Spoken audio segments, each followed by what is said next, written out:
반갑습니다. 네, 잘 보내세요? 네. 굿. 지난주에 우리가 그 레위의 만찬에서 이루어진 대화의 첫 번째 부분에 대하여 공부했습니다. 네. 누가복음 5장 그 30절하고 31절이었습니다. 네. 거기에서 그 바리새인들이 그 질문을 합니다. 죄인과 같이 먹어도 되는가? 그 질문했죠. 네. 우리가 몇 가지 배웠습니다. 네.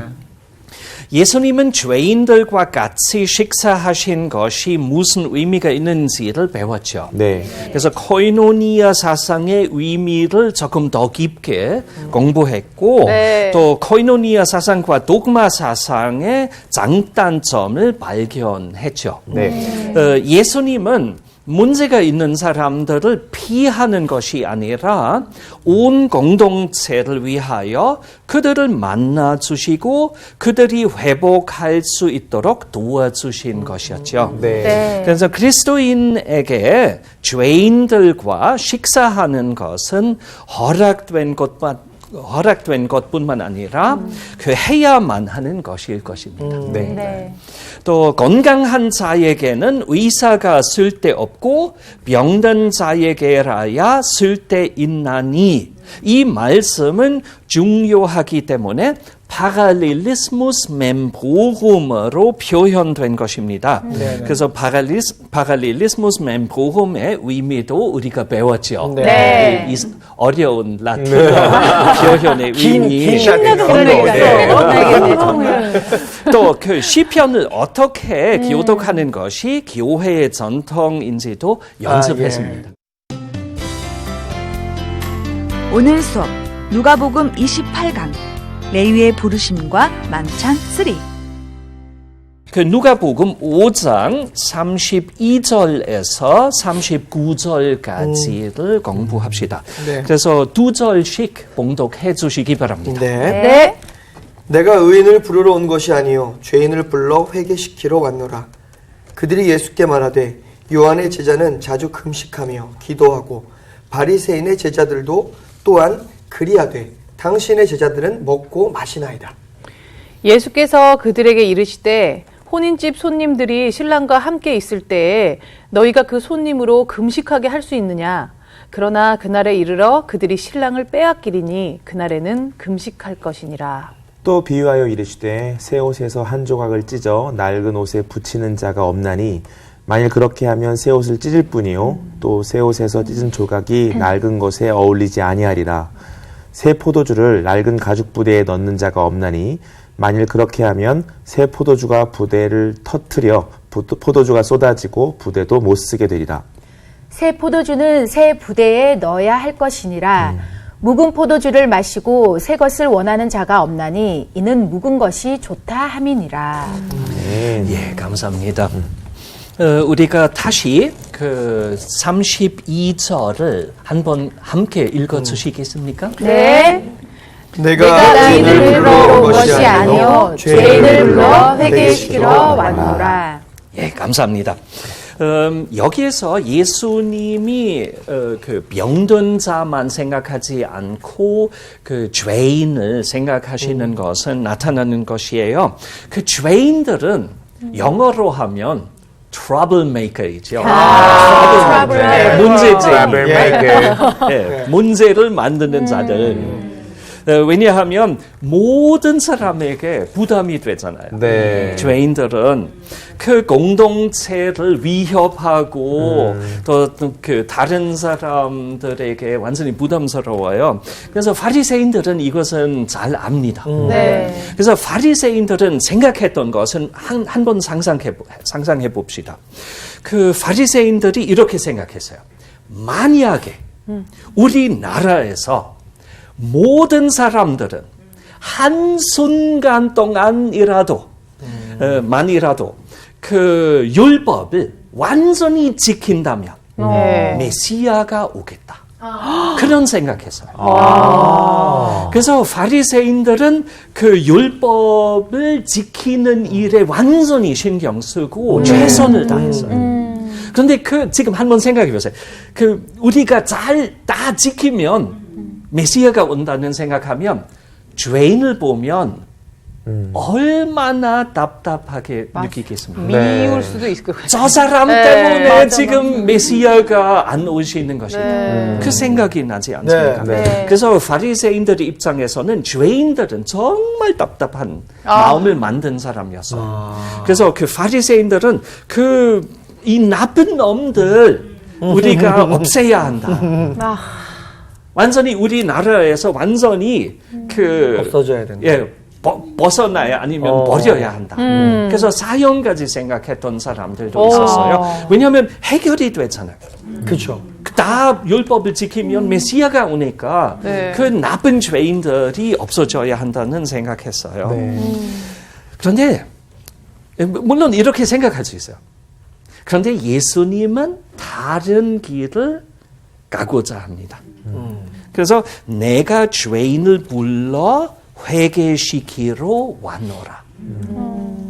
그래서 죄가 극복될 수 있다는 뜻이에요. 예수님은 죄를 극복하기 위하여 오신 것이에요. 예수님은 나를 따라오너라 부르시는 것은 사실은 회개로의 부르심입니다. 그리스도인이 되는 것은 새롭게 시작하는 뜻이에요. 새로운 삶을 시작하는 뜻이죠. 그래서 우리가 대부분의 회개를 생각할 때 아주 무겁게 생각하죠. 어둡게. 죄. 회개와 죄. 힘들다. 회개를 아주 힘든 것으로 생각하죠. 그런데 사실은 회개가 사실 아주 엄격한 것이죠. 죄와 관계가 있기 때문에. 그런데 반면으로 보면 새롭게 시작해도 된다는 뜻이에요.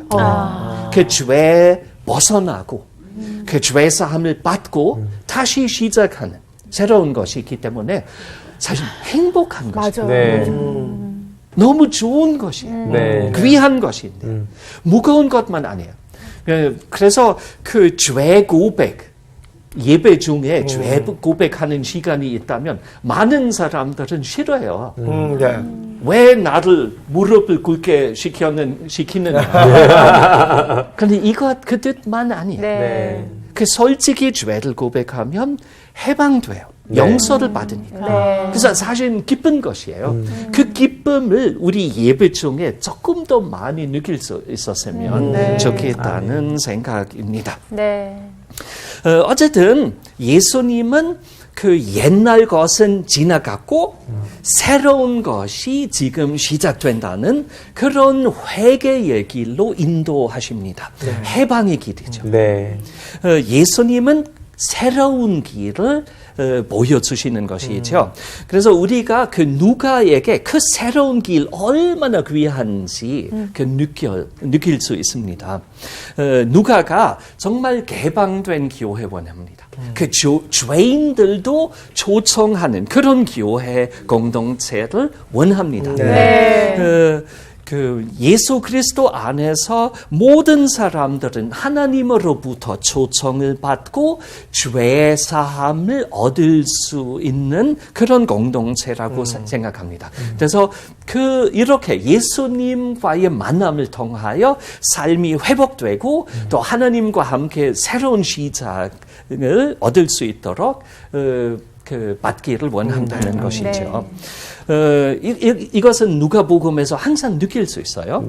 예수님은 지금 세리인들하고 죄인들과 함께 공동 식사하면 이것은 그들의 삶, 잘못된 삶, 동의하다는 뜻이 아닙니다. 아니죠. 그의 죄를 괜찮다고 생각하시는 뜻이 아닙니다. 삶의 변화를 일으키는 그런 뜻이죠. 식사 공동체를 통하여 죄인들의 삶이 변하고 있기 때문이에요. 죄인들은 하나님께로 되돌아가는 것이 있기 때문에 회개하니까.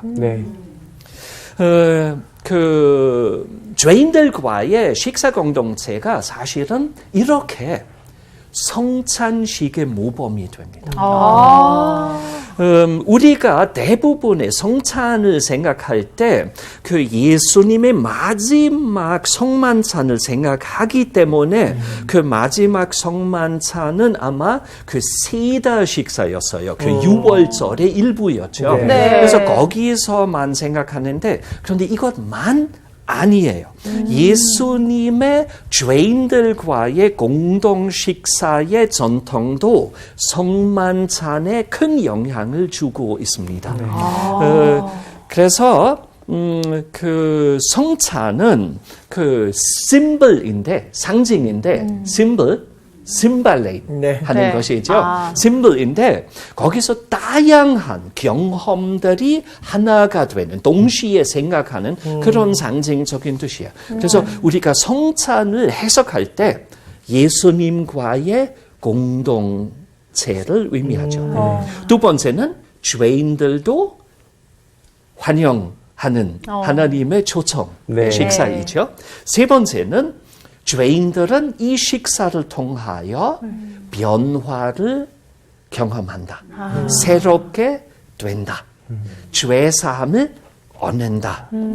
왜냐하면 우리가 그 성찬할 때 항상 예수님의 사망도 생각하지 않습니까? 네. 그 기억하는 식사이잖아요. 네. 그래서 예수님이 우리 위하여 돌아가셨고 또 그 어린 양으로 우리의 사망을 받아주셨기 때문에 우리의 죄를 사하여 주시는 것이에요. 그래서 구원을 얻는 그런 식사의 의미도 있어요.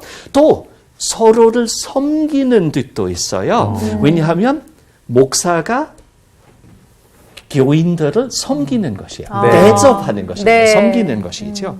또 그 받는 의미 있어요. 네. 그 우리가 하나님으로부터 빵과 포도주를 받는 것처럼 구원도 받는 것입니다. 네. 셀프 서비스 하시면 별로 좋지 않아요. 그 받으셔야 하죠. 또 그 정의로운 식사가 아닙니까? 네. 네. 다 똑같은 몫을 얻는 것이에요. 예. 맞아요. 다 똑같은 식사를 하는 것이에요. 그래서 사실은 그 희년의 의미도 포함돼요. 네. 다 똑같은 것을 얻는 것이에요. 모두 다 그 삶을 위하여 필요로 하는 것을 얻을 수 있어요. 그 배고프게 있어야 하는 사람 한 명도 없어요. 네. 다 먹을 수 있다는 뜻이죠. 또 그 하나님의 나라, 천국을 미리 맛볼 수 있는 그 의미도 있죠. 네. 그래서 특별히 정교에서는 이 의미가 아주 중요해요. 네. 그래서 그 천국에서 지금 벌써 매일매일 파티하는 그 성인들의 축제에 동참하는 뜻이다. 정교회의 성찬 해석이에요. 그래서 의미가 많아요. 그래서 이 죄인들과의 식사 공동체도 성찬에 큰 영향을 주었던 뜻이에요. 그래서 오늘 지금 계속 공부합시다. 그래서 오늘 그 33절부터의 주요 질문은 금식을 해야 하는가라는 질문이에요. 금식을 해야 하는가? 예. 저도 이 금식 네. 참 어려운 일인데. 그렇죠. 그렇죠. 오늘 그렇죠. 결과 네. 얻을 수 있나요? 그럴 것 같죠? 오늘의 주요 제목입니다. 네. 바리새인들과 서기관들은 예수님을 사실상 이해했어요. 예수님의 첫째 대답. 왜냐하면 예수님은 온 사회의 번영을 원하시는 것을 이해했어요. 네. 그래서 예수님은 사람을 소외시키려고 하지 않고 죄인들도 회복시키고 모든 공동체가 다 하나님과 더불어 서로를 사랑하면서 살 수 있도록 회복시키려고 하는 것은 바리새인들 서기관들은 이해했어요. 네. 그래서 지금 예수님께 다른 것을 비판합니다. 사실 더 혁명적인 공격입니다. 네. 지금 예수님을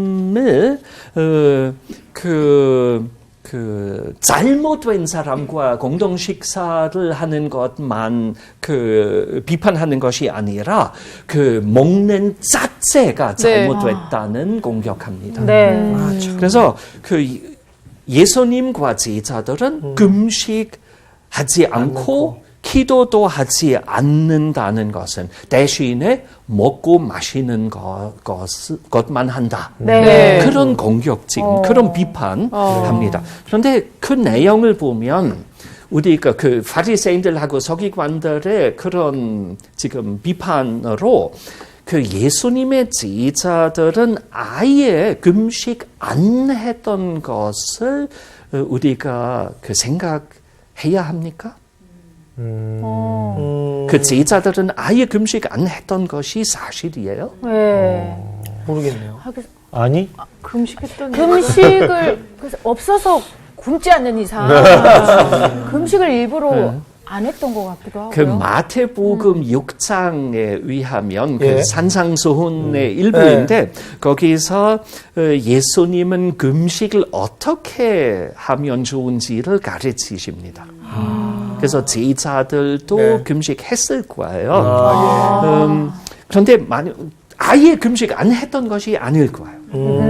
그런데 그날은 다른 사람들이 금식하는 날이었던 가능성도 있죠. 네. 지금 모든 유대인들은 금식하지만은 예수님하고 그 죄인들은 안 한다. 그런 의미일 수도 있어요. 그래서 유대인 모두 다 금식했던 날들이 있었어요. 예. 예를 들어서 염키푸르이라는 그런 화해의 날에는 이스라엘 백성 전체가 금식했어요. 그런데 그 날이 아마 아니었을 거예요. 제가 보기로는 그 가능성 많지 않아요. 그런데 그 해마다 한 번의 날 외에 그 경건한 유대인들은 다른 금식 날들도 있었어요. 그 경건한 사람들은 매주 월요일과 목요일에 금식했어요. 바리새인들도 그런 금식했어요. 그래서 그 날에 아마 월요일이나 목요일 였는가 그런 주장할 수 있어요. 네. 그래서 지금 우리가 다 금식하는데 여러분은 완전히 대잔치한다. 네. 이거 말도 안 된다. 그래서 왜 하느냐? 그런 공격했던 가능성 많죠. 아마 그 다른 날 아니었을 거예요. 왜냐하면 예를 들어서 우리가 안나에 대하여 공부했죠. 네. 그 성전에서 예수 아기를 만났던 예언자. 네, 네. 그 안나가 매일 금식했죠. 네. 매일. 이것 아마 그 바리새인들은 요구하지 않았을 거예요. 매일매일 금식하는 것 아마 요구하지 않았어요. 그래서 그 금식하는 날이었던 가능성이 제일 많아요. 네. 어쨌든 제자들은 금식 안 해요. 그날에.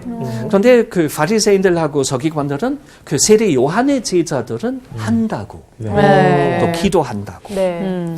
그래서 그 금식의 목적 무엇이었을까? 그 바리새인들은 왜 금식했느냐? 한번 생각할 필요가 있어요. 네. 그런데 주요 원인 3개가 있었어요. 네. 그 첫째 그 원인은 그 하나님 앞에서 공로를 사기 위하여 금식했던 것이에요. 공로를 그래서 그 공로를 세우기 위한 것이었어요. 그래서 그 금식하는 것은 선행으로 이해했던 것이에요. 두 번째 원인은 그 바리새인들은 금식을 아주 중요한 일이 있을 때 함께 했어요. 예를 들어서 그 축성이 있을 때 금식했어요. 그 축성이 잘 그 복을 받을 수 있도록 그 금식을 했어요. 아니면 회개할 때도 금식했어요. 네. 그 진심을 보여주기 네, 위한 네. 것이었죠. 아니면 아주 중요한 기도 제목이 있었을 때도 금식했어요. 또 세 번째 그 원인 제일 중요할 것 같아요. 여기서 그 죄사함을 얻기 위하여 금식했던 경우도 있었어요. 그런데 재미있는 것은 바리새인들은 자기 자신의 죄를 위한 죄사함을 받기 위한 것만 아니었어요. 남의 죄사함을 위하여도 금식했던 경우가 많았어요. 그래서 그 백성의 죄사함을 위하여 금식했던 경우도 있었다는 것이에요. 그래서 금식은 나라를 지키는 뜻이었어요. 그 국민들의 번영을 위한 행동으로도 이해됐어요. 그래서 금식하는 것은 사회 전체를 섬기는, 기여하는 뜻했어요. 예수님은 온 사회의 번영, 건강한 사회 원했던 것이었죠. 네. 그래서 바리새인들은 예수님의 목적을 제대로 이해했던 것은 우리가 여기에서 발견할 수 있어요. 그래서 우리가 지금 예수님처럼 온 사회의 회복을 원하는데 우리가 금식하는데 그런데 너의 제자들은 지금 완전 만찬한데 그래서 너의 사회에 대한 관심 진심이 아니다. 그렇게 이야기하는 거죠. 그런 공격이에요. 아주 엄청나게 똑똑한 공격이에요. 네. 그러니까. 그래서 더 좋은 세상을 위한 노력 안 하신다. 그런 공격이에요. 네. 그냥 파티만 해요. 네. 네. 좋은데. 예수님의 대답을 한번 봐야 하죠. 네. 예수님은 어떻게 대답하죠? 우리가 지금 그 결혼식, 네. 만찬하는 그 시간이다. 우리가 지금 축제 시간이다. 그래서 그 레위와의 식사를 그 혼인 잔치와 비교하는 것이에요. 네. 그래서 그 축제로 해석하는데 그 레위가 지금 그 예수님의 제자로서 지금 하나님께로 돌아왔던 그런 축제로 해석하는 뜻이에요. 그래서 그 축제, 그런 축제 할 때가 오면 금식할 필요가 있습니까? 아니요. 아니죠. 그렇죠. 그 모든 일에 때가 있어요. 그런데 잔치할 때도 있고 금식할 때도 있다는 그 뜻이죠. 그래서 축제 시기 있기 때문에 지금 먹어도 된다. 배불리 먹어도 된다는 그런 예수님의 대답의 뜻이죠. 그래서 사실은 혼인잔치 때 잔치 경우에는 먹어도 된다는 것이라기보다 먹어야 합니다. 당연히 먹어야죠. 그렇죠. 그 축제이면 그 우리가 배불리 먹지 않으면 이건 실례예요. 즐겨야 하죠. 잘하는데. 그렇지. 오늘 이 말씀 중에 굉장히 기분 좋은 말씀. 좋아하시네. 네. 예. 그래서 예수님은 그런 말씀 지금 하시는 그 의미는 오늘은 이 축제에서 우리가 금식하라는 요구를 하시면 안 된다는 그 뜻이에요. 오늘은 한 사람의 삶이 완전히 구원을 받았고 그 사람이 완전히 오늘 정말 그 삶의 전체가 회복되었기 때문에 오늘 완전 축제 날이다. 해야지. 오늘 금식을 요구하시면 요구하시는 것은 잘못된 요구다. 그래서 하나님과 함께 그 새로운 삶을 시작하면 그 정말 즐겨야 한다. 그런데 여기에서 예수님은 사실은 이 말씀만 하시는 것이 아니고 앞으로 그 신랑이 없어질 때 그 금식할 때가 오겠다. 그 시기도 예수님은 예언합니다. 아마도 누가가 그런 예수님의 말씀을 보고할 때 제가 보기로는 예수님의 사망만 생각하는 것이 아닐 것입니다. 또 예수님의 승천 만 생각하는 것이 아니고 아마도 그 교회의 시기를 생각하는 것이에요. 그 교회가 혼자서 그 존재하는 그 시기를 아마 생각하는 것이에요. 그 나중에 그 교회의 그 시기에 그 금식할 때도 있다. 네네. 그 의미일 것 같아요. 그래서 사실은 그 초기 그리스도인들은 금식하는 날 아주 일찍 그 결정했어요. 그 유대인들은 그 월요일과 목요일 금식했던 전통이 있었는데 다 했던 것이 아니지만 의무 아니었어요. 그런데 경건한 사람들은 했죠. 네. 그런데 그리스도인들은 다른 날을 선택했어요. 수요일과 금요일. 그러니까 오늘까지 서구 여행하시면 그 금요일에 그 금식하는 사람들을 보실 수 있어요. 아니면 그 금요일에 생선만 먹는 것 발견하실 수 있어요. 생선 먹는 것은 고기보다 그 금식하는 뜻을 가지고 있어요. 독일에서, 서구에서. 네. 어쨌든 그 빨리 그런 금식하는 날을 결정했어요. 그 수요일은 그 산헤드린 그 예수님을 심판했던 그 산헤드린이 예수님 심판했던 날 수요일이었다는 전승이 있어요. 또 금요일은 예수님의 사망의 날이에요. 그래서 그 날을 그 금식하는 날로 보냈던 그리스도인들도 많았어요. 그래서 금식은 회개의 표시였어요. 그래서 유대인들은 월, 목, 그리스도인들은 수, 금요일에 그 금식했던 것이야. 그래서 아마도 그 구별하기 위하여 이렇게 다른 날짜를 선택했던 가능성도 있겠어요. 그래서 왜냐하면 교회가 유대교로부터 조금 그 분리 되었잖아요. 그 분리될 때에부터의 그 전통일 수도 있어요. 그런데 우리가 지금 물어봐야죠. 예수님은 지금 축제할 때가 있다. 나중에 금식할 때도 올 것 같아. 그는 말씀하셨는데 정말 그 금식의 전통은 정말 예수님이 원하시는 것인가? 그 질문도 해야 할 것 같아요. 왜냐하면 예수님은 사람이 회복되면 사람이 구원을 얻을 때, 사람이 믿게 될 때, 사람이 새 삶을 시작할 때 축제의 시기다.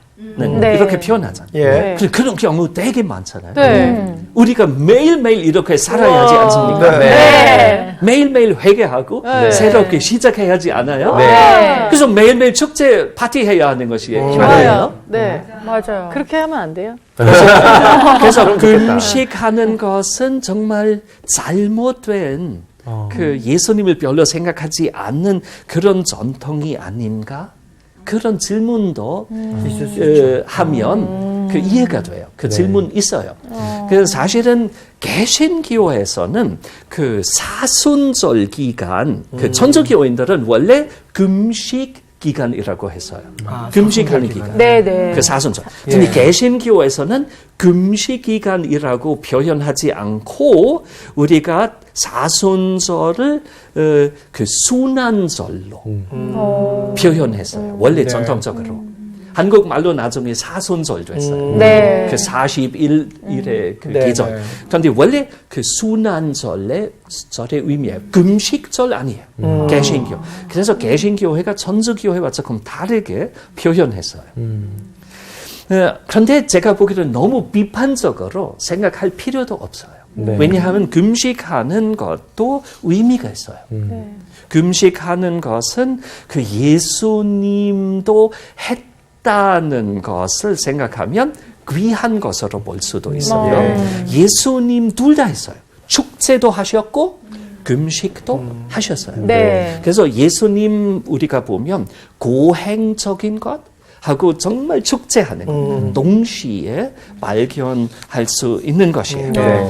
그래서 우리가 그 두 형태의 그리스도교가 있다는 것은 우리가 어느 정도 알 수 있어요. 그 그리스도인들은 한면으로는 사회 속에서 살고 거기서 사회적인 활동함으로써 더 좋은 사회를 만들기 위하여 노력하는, 더 선교하는, 전도하는 그런 형태 있어요. 그런데 이렇게 사회 속에서 살면 온 삶으로 완벽하게 예수님께 집중하기가 어렵죠. 네. 직장 생활도 해야 하고 여러 가지 사회 활동도 해야 하고 적응해야 하죠. 맞아요. 그 완벽하게 100% 예수님 따라가기가 어렵죠. 네. 그런데 세상을 이렇게 변경시키면 돼요.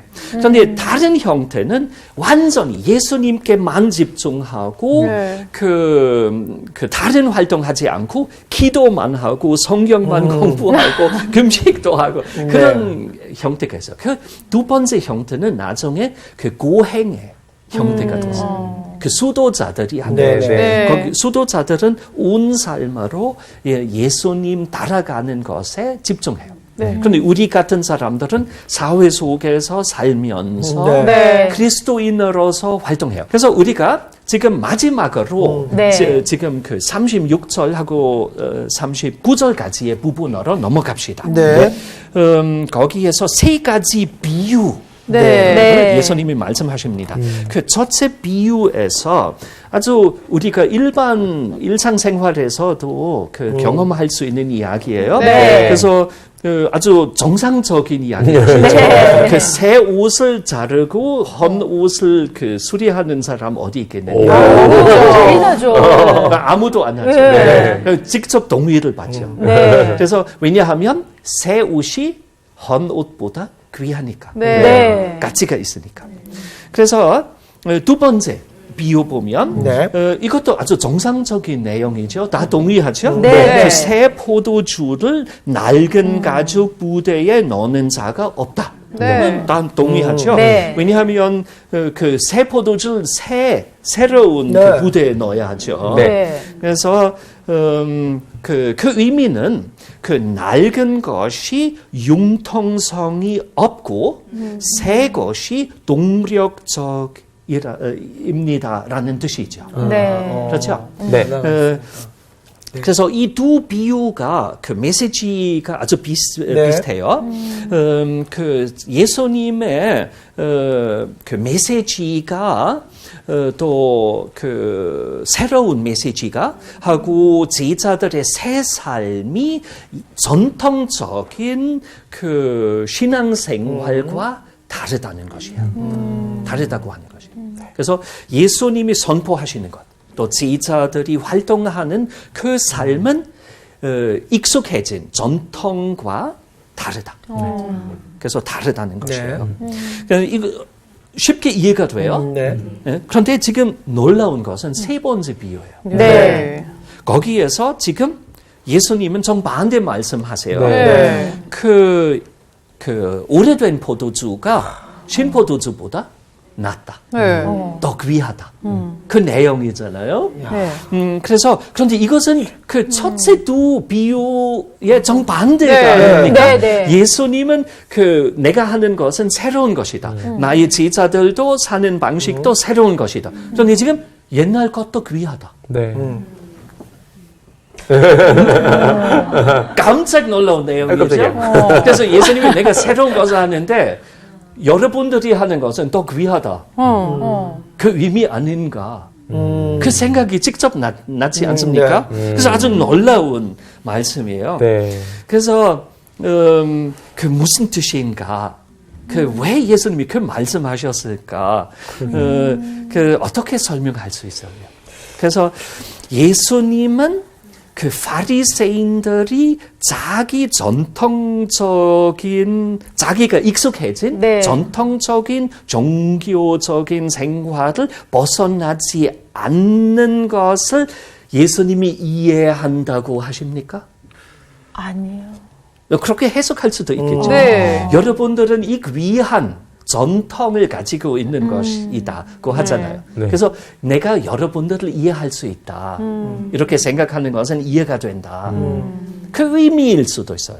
네. 아니면 그 누가에게 새로운 것은 원래 제일 오래된 것이라는 생각 할 수도 있어요. 새로운 새로운 것이 것이 원래 있는 원래 것이다. 있던 것.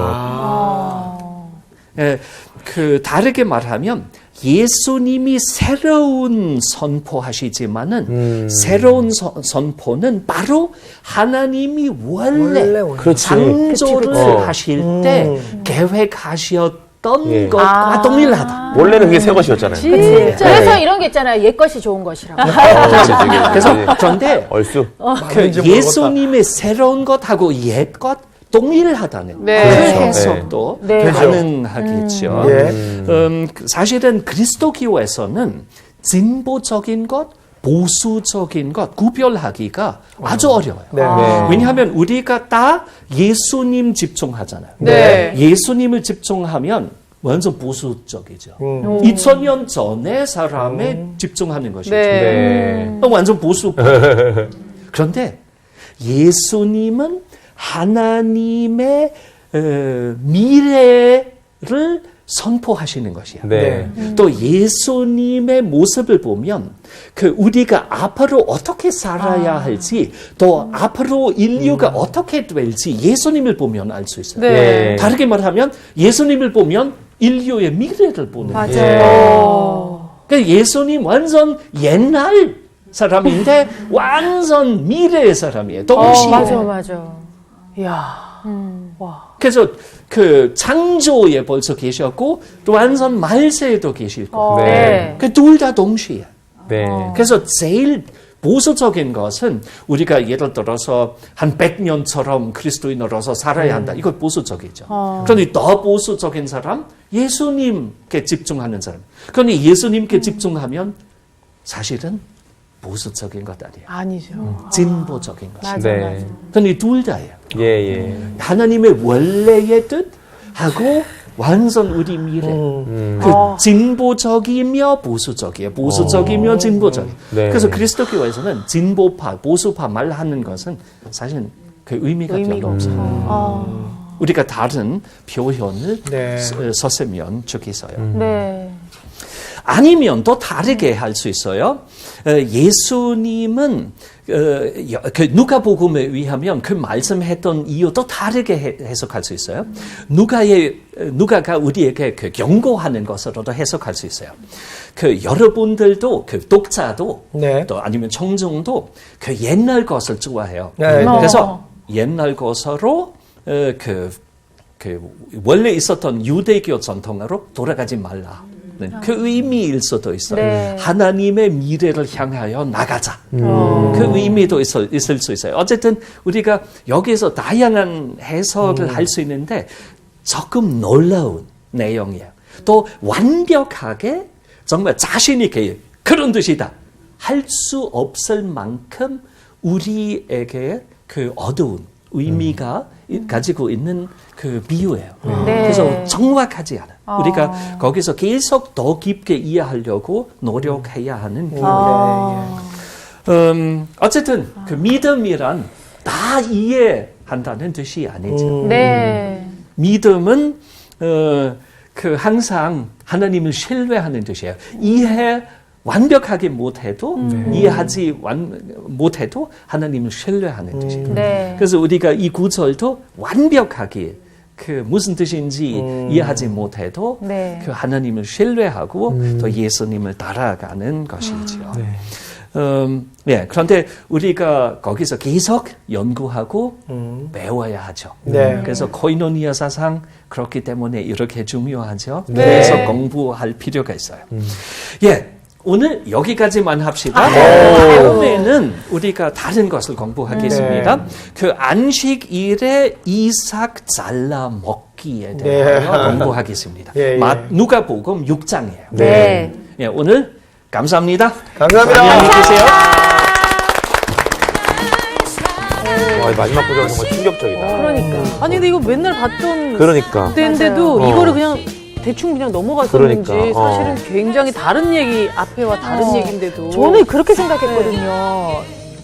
옛날 우리가 예수님을 만났지만 새로운 삶을 살다가도 우리도 모르게 옛 습관을 버리지 못하고 맞아. 계속 거기에 또 빠져들 때가 있잖아요. 그럴 때 있어. 그게 더 편안할 때가 있고 때로는 맞아. 저는 그거를 얘기한다고 생각을 했는데 그거 또 아니- 아닌 여러 것 가지. 같은데. 네. 뭐, 아니, 여러 의미가 있을 수 있는 것 의미가, 같아요. 네. 오히려 저도 이 세포도주 얘기를 할 때 늘 우리가 그 부분에 많이 집중했잖아요. 아, 그래, 세포도주는 세 부대에 담아야 돼. 근데 진짜 세포도주는 원래 거다 말씀하신 게, 와, 이거 마치 알파와 오메가 말씀하신 것 같아요. 그렇죠. 아, 예수님이 처음이고 마지막이다. 뭐 요즘 뭐 미래 경제학, 뭐 우리 4차 산업 이런 얘기 많이 하는데 네. 직장만이 없어도 두려워하시는 분들 많잖아요. 그렇지. 예수를 잘 따라가면 걱정할 게 없을 것 같다. 괜찮네. 그러니까. 저는 사실 얘기하면서 먹는 거에 되게 민감한 사람이라. 노래받아, 저기서. 야, 금식 과연 해야 되는 거. 야, 오늘 제대로 배우겠구나라고 했는데 정말 그 하나님 예수 그리스도 안에서 우리가 또 축제의 시간도 갖고. 맞아요. 그렇지만 또 금식도 굉장히 귀하다는 얘기가 맞아요. 있어서 한편으로는 굉장히 좋으면서 한편 또 위로도 받고 한편으로는 또 도전도 받고 이랬던 것 같습니다. 맞아요. 아, 뭐 자동차도 안 좋다는 뭐 아까 말씀도. 진짜. 하지만 자동차는 없으면 어렵죠. 어렵습니다. 이럴 때도 있고, 아, 이럴 때도 있고. 그래요. 근데 진짜로 그 예수님을 잘 따라가는 것 그것이 우리가 가장 필요한 삶이 아닌가 싶어요. 맞아요. 자, 우리가 아까 선생님 말씀대로 예수님 다 이해 못해도 우리가 이해하고 신뢰하도록 그렇게 좋습니다. 살아갑시다. 달려갑시다. 아, 좋습니다. 이번 주 퀴즈입니다. 예수님이 바리새인과 서기관들에게 말씀하신 비유가 아닌 것은 무엇인가요? 1번 혼인집 손님 비유, 2번 새것과 옛것 비유, 3번 새하늘과 새 땅 비유.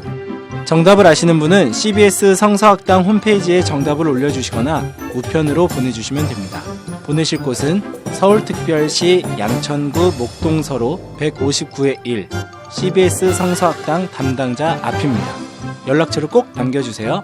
선정되신 분들에게는 하나님의 말씀을 전 세계에 보급하는 대한성서공회에서 성경, 송태근 선생님의 교회가 알고 싶다, 김기석 선생님의 끈킁 앓는 하나님, 성경 통독을 위한 최고의 자습서 성경 2.0 가운데 하나를 드립니다.